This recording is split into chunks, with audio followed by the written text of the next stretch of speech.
to say son of a bitch, the same with you who hates most Nintendo shit. I'm the one who calls games what they are. I even own a 360 and hate Gears of War.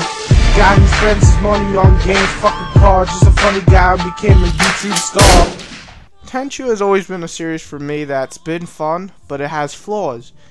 No big deal, if it's fun, it works, it's playable. I didn't like the last one for the PS2, Assassins of Time or whatever it was, but I did like Tenchu Z. I picked it up and enjoyed it. It did have flaws, no doubt there. It wasn't the highest production quality and all that. I picked up the new Tenchu. My hopes are high. Whole new idea. This is a whole new Tenchu. They take away the grappling hook. They take away the rooftop, running around. This is a new Tenchu, new idea. But does it work? That's the big question. Well, you're going to have to watch the rest of the review to find out.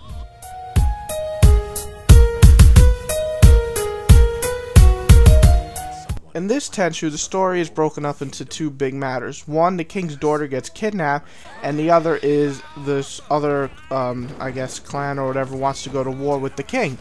And this is just not acceptable. So one story, Ayame's, I'm sorry if I'm saying it wrong, is going to save the king's daughter, and Rikamaru is the one that assassinates all the bad guys that are fucking with us. So all in all, it's okay story. It works. It has pretty cool cutscenes too, and some nicely detailed, I have to say, for a Wii game. But all in all, it's not the most memorable story, and they could have added more to both of the characters. But all in all, not too bad.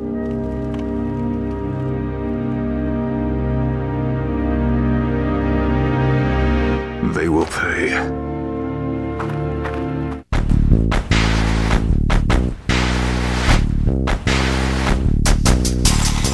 Well, the graphics can only be so good on the Wii due to its power. It's pretty good. I mean, you still got the jaggies and the clipping and all the things that hurt people's feelings, so I did take a point or two off of that. But the actual design is great. It feels like feudal Japan. It does a great job with the designs, if you ask me. Some people don't like Ayame because she has a skirt that you can see, well, you know. And that hurts some people's feelings, whatever. Personally, I love the design for both Ayame and Rikamaru. Both do a good job, thumbs up, and it really does feel like you're assassinating people in Japan.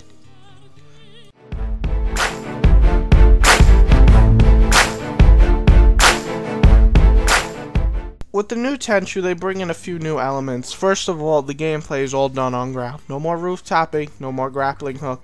This may not be a fan to some people, but for me, it's a cool new idea, and I was willing to accept it, and it worked out pretty well. So what we have here is all ground. Well, now you're asking, well, how do we hide from the enemy? That's pretty simple. What we do is make the whole room darkness. Yes, now you can take out lights, you can blow out candles, and basically what this does is create shadows. Shadows are like the dark mist you may see in these videos. And this basically, if you're in it, you're covered from everything. They can't see you.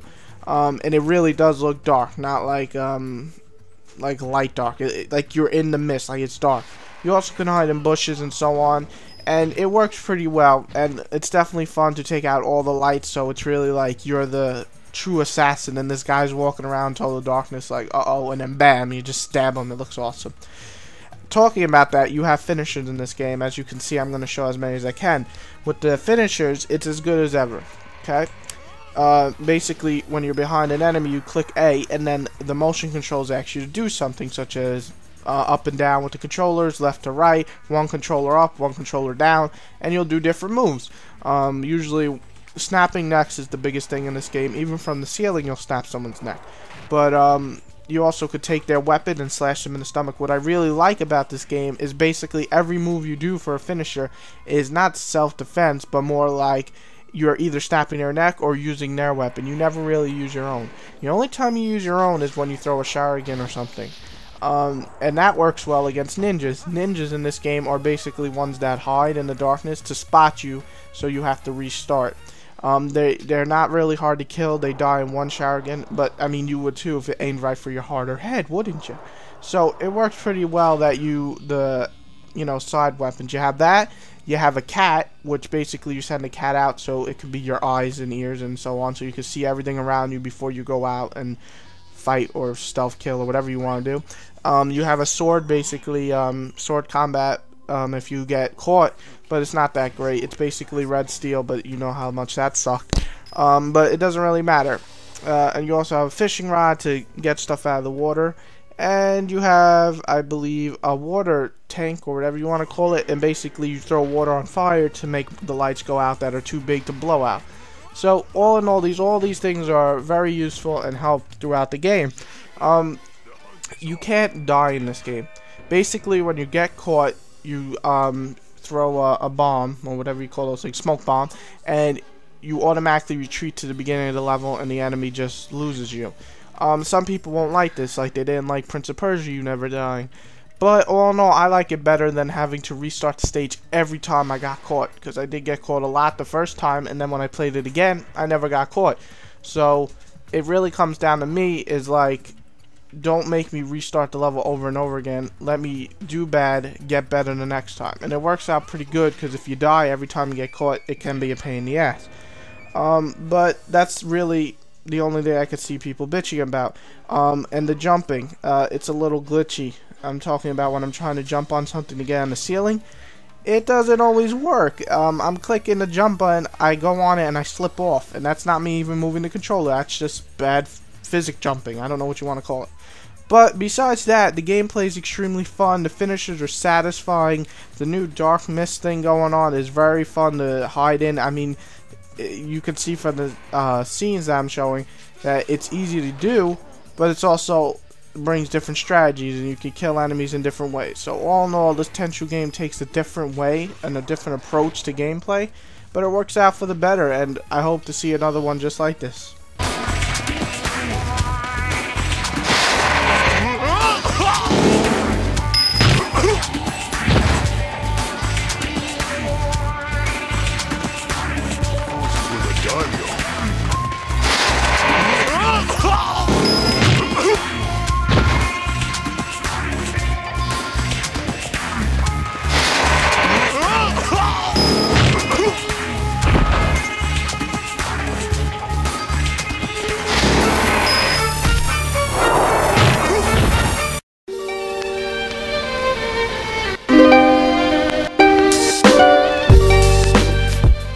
The game's length isn't too bad. The story mode itself is about, I would say, 10 hours or under, maybe a little more for people who aren't too good. But you have plenty of side missions to do after, so that doesn't increase the length for you guys. I would like a little more story. Not that it's the greatest story ever, but, you know, having a mission and a goal always makes it better, where the side missions are basically little assignments like kill this guy, kill that guy. So they're all good. Playing as two different characters is definitely fun, though they are very similar. I would like a little difference, maybe one faster, one stronger, one different kills. Mostly have the same kills, a few differences. But all in all, the game is just fun, and that's what counts a lot. It's a fun stealth game. It's one of those games that we wanted for the Wii for so long that isn't another shitty shovelware piece of fucking crap. Yes, I'm sorry, Wii, but you sucked last year. So we finally got a good game, and it's a miracle. So try to pick it up. Any fan of stealth's gonna love it. For Tenchu fans, it's different, but, you know, try it out. It's different, but I'm sure you're gonna like it if you can accept change into a series that needed changing. I searched as best I could.